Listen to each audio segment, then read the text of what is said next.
how to not let your childhood coping skills sabotage your parenting, and how to teach your children to not become in love with negative coping skills. I mean, wow, isn't that an interesting topic right there? It's almost like, hey, okay, I'm older now, I have more self-awareness. I know that like some of my coping skills I developed when I was freaking a kid or a teenager, and now I'm starting to see these negative coping skills in my own child, and I don't want that. I don't like that. How can I help my child? I'm going to tell you some personal stories about myself, my past, and my present. But as you listen to these stories, I want you to think about yourself.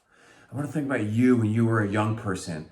If we're going to really connect with our young people, if we're going to speak into their hearts, into their minds, and we're going to emotion coach them, it's best for us to really go back in time and to study ourselves and to emotion coach ourselves. If we're going to speak truth and love into our children's lives, let's first speak truth and love into ourselves. Oh my gosh, I'm so into this topic.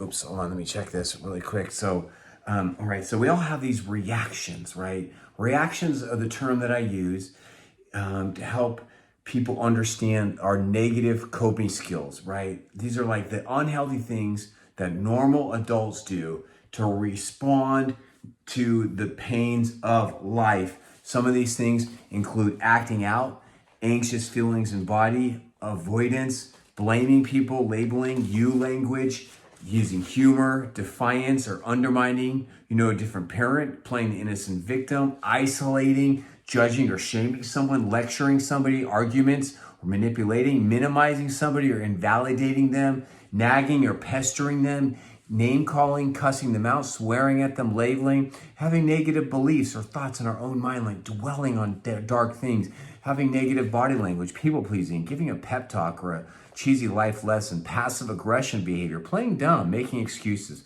pride, arrogance, putting up a wall, bothering someone, touching them, belittling them, poking them, broadcasting or gathering the horses, like bringing other people into a caretaking, reminding, being dramatic, having codependent thoughts like I need you or I need this right now, complaining, whining, command, control, direct, remind, making threats, criticizing, scolding, cross-complaining, defensiveness, denial, dishonesty, hiding, lying, earn it mode, escalating, exaggerating, fact-finding, faking it, wearing a mask, hopelessness. I can't believe I'm reading this whole list. I'm getting sick to my stomach. Rationalizing, defending yourself, repeating yourself, replaying a thought in your head or dwelling on that thought, rewriting history, doing a right or wrong argumentative styles, using rules or logic or being rigid around things, righteous anger, snapping at someone, sarcasm, mocking them or poking them, screen time, hiding and avoiding people through a screen, self-abandoning, self-deprecation, just bullying yourself, being mean to yourself, being selfish or totally independent of your loved ones or people you're supposed to be connected to, shutting down, zoning out, stonewalling somebody, being stubborn, temper tantrum or exploding on somebody, venting on somebody they're not interested in hearing you vent, having a victim mentality, withdrawing from the room, withholding love or connection from someone to try to punish them, yelling at someone, rage, tone, or getting aggressive, or working too much, being a busybody, or just avoiding life through work. Oh my gosh, I can't believe I read the whole list. I wasn't planning on it. I just got caught up in the moment. And so when I think about how these coping skills happened to me, where did they born? I want you to think, where did my coping skills come from? What age was I when my go-tos became my go-tos? Are they still my go-tos? What work do I need to do in myself to put these childish things behind me, right? Because we used them and we needed them when we were younger as a way of surviving, but we do not need them anymore. Here's a couple stories, and then I'm going to give you 5 action steps, how to not let your childhood coping skills sabotage your parenting, and how to teach healthy coping skills to our children. I mean, isn't this an important topic? It's just shocking that no one has ever taught us a class on that. Can you imagine where we would be if we were high school seniors and we had a semester class on this? Oh my gosh, it would be life-changing. Instead, they're teaching kids such stupid stuff in school sometimes. Oh my gosh, it would have been so helpful for me to see my patterns, back then because I couldn't see it. I couldn't see it because you can't see things. You don't know what you don't know. So, for me, some of the things I think about is I had a really big house growing up in San Diego, and we had a separate game room in one of the house in the house. And I would find myself realizing, like, you know what? I can't even talk to my parents and my stepdad. They don't understand me. They're so lame. All they do is yell at me and pick on me. And so I find myself after school, I would just go up to this game room and I would play my game, John Madden football. And I would just be by myself. We also had a separate computer room in this nice house. And I realized as I got older, around age 18, senior year, this thing called internet pornography came out. And I realized, God, like if I'm feeling stressed or bothered, I could just go up there and go look at that. And it's like a drug. It like makes me feel better. And then I learned that at my freshman year of college, just feeling super lonely, like confused, a fish out of water here in my freshman year of college, and just having partying, the partying lifestyle, and like acting out as like a way of just like trying to deal with life, trying to get through things. I remember going through and having a hard time dealing with my parents' divorce and just lashing out on my sister, becoming a horrible older brother. I remember dealing with the pains of middle school and like having acne and feeling like the new kid, having, braces, feeling like, how do I fit in here? How do I like be comfortable? And then I realized that I had an ability to put people down. I had ability to bully people, to make other people laugh by putting other people down. And so I started doing that because it felt good. And the reason why we do these reactions is because it feels good. This is why they're so deceptive. They're so destructive because they feel good in the moment. It's like this is our go-to. It's like here in America, if you're standing up and you're gonna go sit down in a chair, you don't look at the chair. You don't like wobble it. Like maybe if you're in some janky dive bar, like in Cancun, Mexico, and you sit down at a chair at a restaurant, maybe you like shake the chair. Like, is this thing gonna hold me up? No, here in America, we just come down and we sit. Why do we just sit? Well, because we trust. We trust the chair to hold us. We put our trust in the chair to be there for us. So the reason why I went up to that computer room is because I trusted it. I'm gonna be okay. The reason why you might pick up your phone every time you get stressed or you get bored is because of the dopamine, but you trust it. I trust that I can find something to make the pain go away. The reason why you might get tempted to pick up the bottle when you feel super stressed or just to get away is because you trust that bottle to have impacts on you. And you trust it to like, we're gonna bond right now, me and you. We're gonna do this. The reason why you call your best friend in your heart when you're hurting and you want to share with them is because you trust them. The reason why you go to the gym to get a good workout is because you trust that gym to be there for you in that workout. See how we can find healthy coping skills and unhealthy coping skills in this crazy thing called life. I think for me, I learned, and I don't have the specific story to tell you, but I have confidence that something must have happened to me when I was a child at a very young age. And it just didn't happen once. It must have happened over and over and over and over and over and over and over, where I decided, you know what? I just don't want to feel anything anymore. It's no fun. I'm just going to stuff this and just avoid everything and everyone and just play my game and hang out with my friends. That I must have had such bad experiences, and the chair must have broken when I sat down on it enough times for me to say, I am out, right? Because we're not dumb. If you go and you do healthy things and you show and you are vulnerable with somebody, say, I'm hurting, I would like some connection, some comfort. If you go and you try to sit down in a chair and they don't come, well, then you lose hope. You lose hope and you lose trust. And see, this is what's happening in our kids' minds every day. So now let's fast forward to today. Our kids are looking at us every day and they're wondering, can I trust this person? Can I trust them to be there for me when I'm really angry? Or are they going to punish me? Are they going to give me a timeout? Are they going to scold me? Are they going to tell me I'm being too sensitive? Are they going to tell me I'm being dramatic? Can I trust them to me when I'm really hurting and sad? That they're not going to lecture me. They're not going to try to make me feel better. They're just going to let me feel my freaking feelings. Can I trust them that they're the adults in the relationship? So if I go down a bad path with food, they're going to step in. If I go down a bad path with screens, they're going to step in.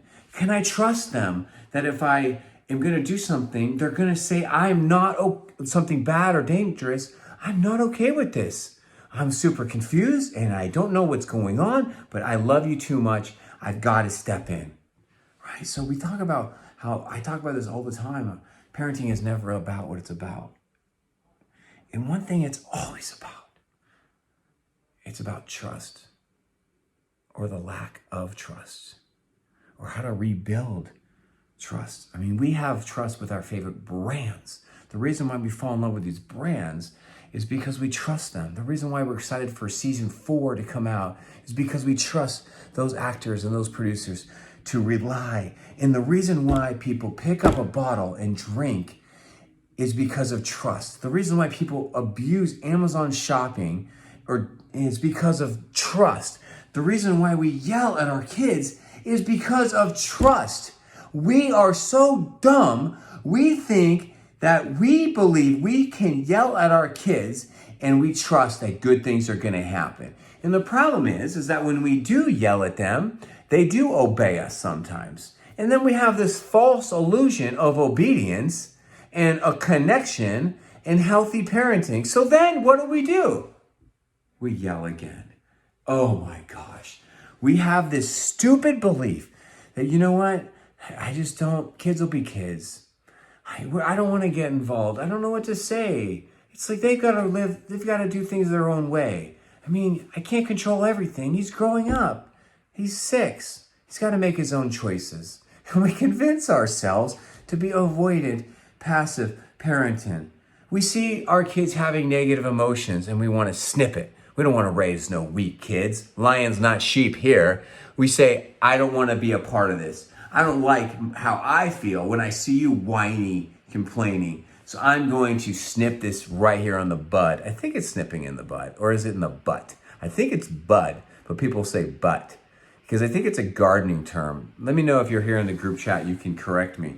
So this is the thing. Everywhere we go, we see emotional hurting people, and then we've got to decide, how am I going to respond to this? Am I going to let their baggage become my baggage? Am I going to give my power away? Am I going to shame my child because I don't like the way their behavior makes me feel, and I'm going to yell at that? I'm going to criticize that. I'm going to go and I got to get away from that. So give me a screen, give me a bottle, give me a pill. Or am I going to say, you know what? I refuse to let my childhood coping skills be my reality now. So you'll realize that when you stop these coping skills, you'll be in pain. Isn't that interesting? You will be in pain. You will be in pain because you're going to be present, because you're going to be connected with your own pain. You're going to feel so alive, and you're going to be looking around, and then you've got to make a choice. What am I going to do? Because I don't want to live in this pain. Am I going to go back to the old ways, to try to punish someone, to try to change them, try to get them? I need you to act a certain way, or are you just going to let them be them? And then you are going to find healthy coping skills. You're going to go to the gym. You're going to go with some friends to Mexico and sit on a nice chair down there. You're going to fill your life in a balanced way with healthy shopping, healthy foods, healthy people. And you're going to fill your own freaking cup because you're the adult and you refuse to let your childhood coping skills sabotage your parenting, your relationships, and now you want to teach. You are free. You are changed. You are grown. You are mature. And now we want to teach them to our nieces, to our nephews, to our grandchildren, to our children. And parents are teachers, and every home is a school. So here's 5 quick tools that I've learned by watching you, by listening and being around you and your kids for 24 years.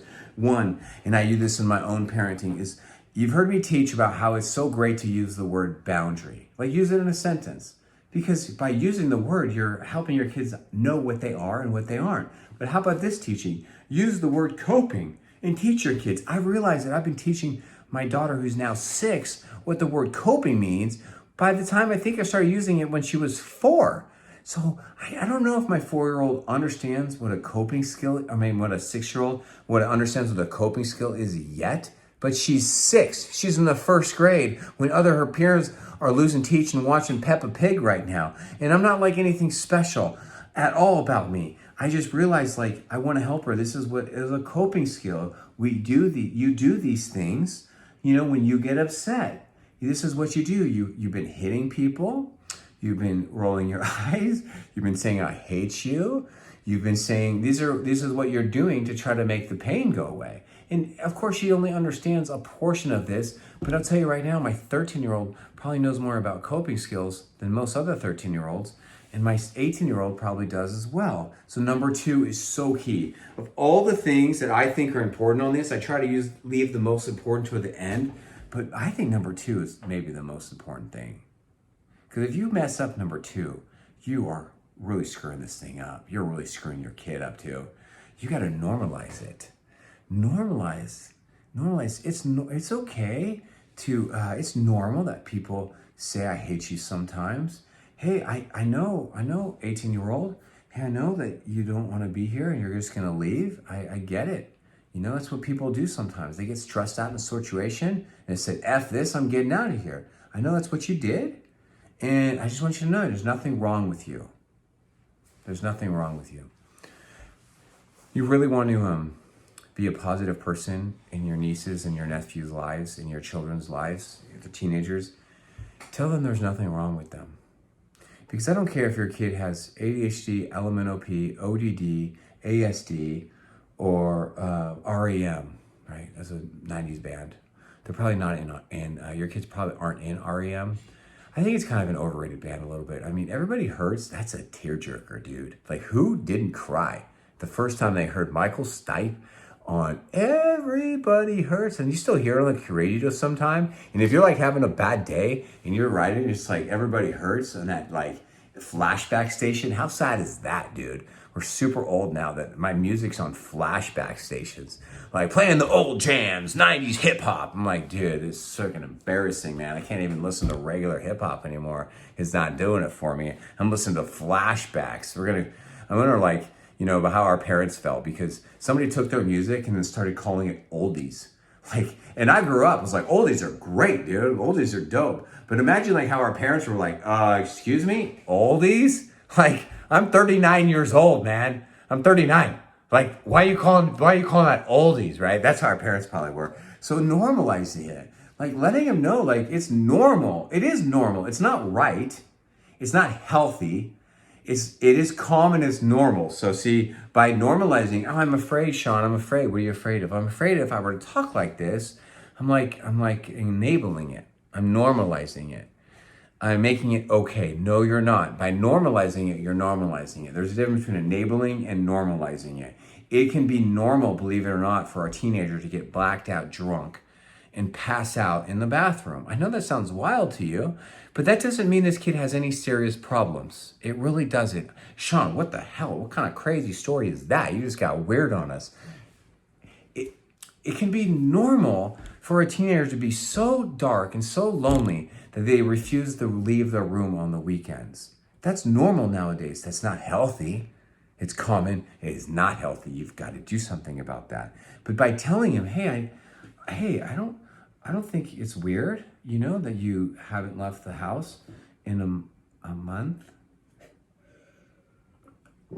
It's different, but I know a lot of kids are doing this nowadays. Versus if you don't normalize it, talk about causing weird shame damage to your kids. Yeah, it's super weird. You haven't left the house in a month. Like, seriously, you're like a weirdo now. It's like you're a freaking couch potato and you're like a shut-in. I read an article 10 years ago about how Japanese men don't leave the house. And I was like, those are freaks. And now look at you. Like I have my own daughter has become like that. They're called like Kuzumos or whatever. And now I have one in my own house. This is embarrassing. Like seriously, you need to get out. Like, look at you. You're 17, son, and you're having temper tantrums. This is embarrassing. You're whining about this and about a soccer game and a video game. It's like you have major problems here. You're 17. You can't be acting this way in the real world. You want to go off to University of Idaho and be a vandal? They're going to embarrass you. Like, you'll be kicked out of there. Or you want to go with my alma mater, University of Alabama? Dude, you'd be a joke down there. Dude, those kids with all their collared shirts, they'll be laughing at you. See, the opposite of normalization is this shaming. Number 3 is, remember, teaching moments never happen in the moment, friends. They never happen in the moment. Teaching moments almost never happen in the moment. See, I changed the words there. In my parenting, I just don't see, for me, teaching moments for me don't really happen in the moment. I think maybe I'm a little bit weird like that. Like maybe I missed out on some opportunities. I just feel like if there's like a thermometer and this is like the green and this is like the blue and this is the red, you know, like if our kids are more avoidant to screens or dismissive, withdrawing, they go to the blue as a part of that genre of coping skill. Or if our kids are yelling or aggressive, they get to the red. I just don't think much learning happens for me and for young children, you know, 18 and under, in these areas. So I just would rather wait, because I'm like, I get frustrated. Like, I don't want to be freaking saying this, say like 10 times. I'd rather just wait until you're in the green. And you teach about, hey, let's talk about what happened there. Yeah, I think what's happening, I've noticed, is like, it's like, there's this, you know, you're 12 now. So there's like this, I think it's become like a coping skill for you. What do you mean? Do you know what a coping skill is? No. Yeah, so it's like something that humans do. Like whenever we get stressed or angry or emotional, it's like we do this to make ourselves feel better. Yeah, like when you roll your eyes, Dad. Yeah. See, yeah. Yeah, like how I do that. Like, that's not cool. You don't like it when I roll my eyes. No. Right? So like there's like a whole bunch of things that people do. And like I'm struggling. Like one of my, one of my coping skills is I grew up and I was just like, I was very avoided, you know? I just did not like conflict with my parents. I just avoided it. I had this like game room up in my house in San Diego. I would just like walk out. Like, I'm out of here. I don't need this shit. And I would just leave. And now I realize like this is something I'm working on, you know? Like I don't want to do that to you or your mom, you know? I want to like stay present and not run away. And so see, this is like, well, we're in this together. See that like language where you're kind of like using your words to normalize yourself and to like connect. Number 4, as we wrap up this, is number 4 is invite them to start working on this at a young age. Tracy is saying nip in the bud, but I always thought it was but too. Yes, thank you, Tracy. Yes. So this is, I've been really doing this with my daughters. The last time we did it was in a context of a family meeting. The meeting was so good, where the girls were all 3 of my daughters were kind of doing their reactions in the meetings.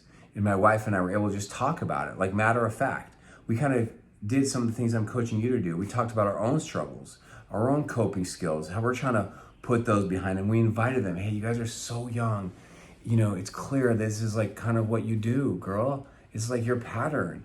And this is a great time while you're young to really do work on this.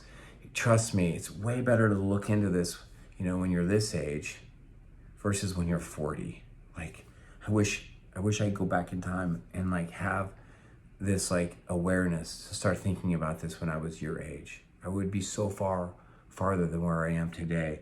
And number 5 is something I've already given you an example of through this whole teaching here, is I teach about this so much, about the importance of humanizing ourselves.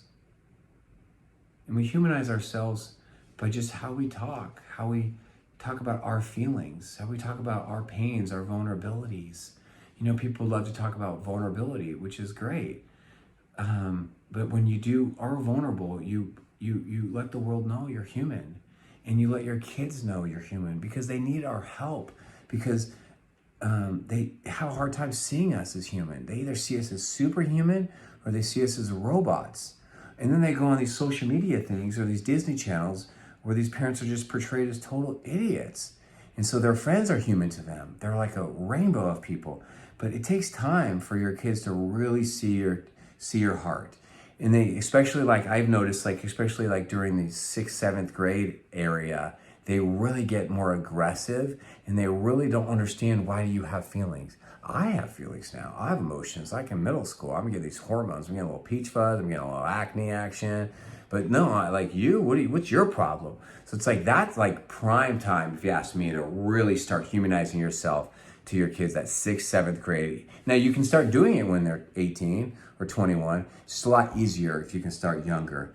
Because what is the solution to this, right? If I look at these 5 things, how to not let your childhood coping skills, sabotage your parenting, and how to teach them, I would summarize these words. I would summarize these 5 teachings into one word, and the word is love. Use the word cope in sentences to teach, and do it in a loving way. Normalize their coping skills in a loving way so they don't feel alone or weird. Number 3, be patient and loving with them. Realize, teaching moments don't happen in the moment. They're kids. Be patient. Wait for the right time. And number 4, in a loving way, invite them to say, hey, come on to this journey of adulthood with me. I invite you to look into yourself, to start doing work on yourself, to think deeply about yourself and your patterns and your emotions. And number 5, help them see how much you love them and that you have feelings too. Help them see your heart. Humanize yourself to them. Let them see your heart, your broken heart, and your heart full of love. Thanks for letting me share that with you guys today. I'd love to hear from you. Let me hear your thoughts.